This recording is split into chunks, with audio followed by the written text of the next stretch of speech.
Mangga. Hapon.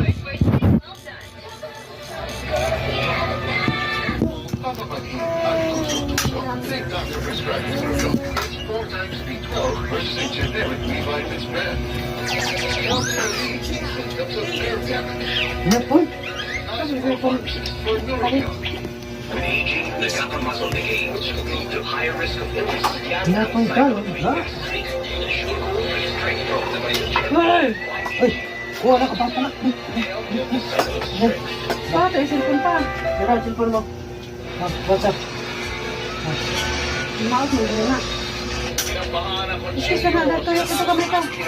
Ano yan? Sa panglaw sa kamay ng limang enforcer ng LTO. Ang puno ng puno sa kabangan. Nilimas ng 4 na hold number ang kita ng isang sangyupsal sa Paranaque. Ginagkapang pawi ng isa sa mga empleyado ang tinangay na pera, pero tinutukan sila ng pawi ng isa sa mga suspect. Nasa frontline ng balitang yan, si Dave Abrel.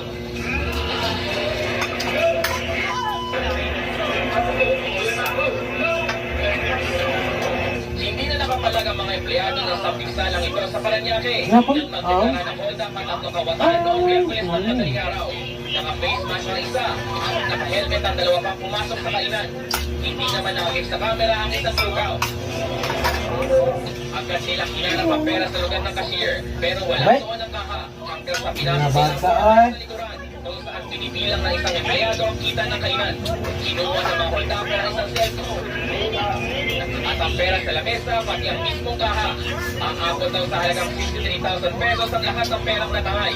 Sinubukan pang bawiin ng isang empleyado ang perang kaha. Biglang nanutok ng banilang isa sa mga magnanakaw. Gamit ang motor, sinubukan habulin ng dalawang empleyado ang mga kawatan. Hindi namin na naabutan. Nang puno ka pa. Natakit naman sa isinagawang pursuit ang tatlong lalaki.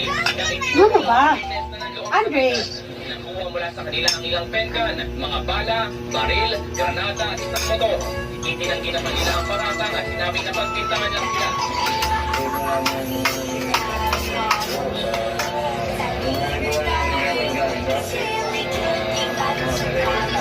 Napapasira sila ngayon ng Paranaque City Police Station. Habang pinaghahanap pa ang isa nilang kasabot. Mahanap sila sa reklamo robbery hold-up at illegal possession of firearms. Nagbabalita mula sa frontline, Dave Abrel, News Pod. Sa pagkakita na huli sa bangin ng sampul sa City, 4 ang lubang na sugatan sa disgrasya. Nasa frontline balitang yan si Brian Bass.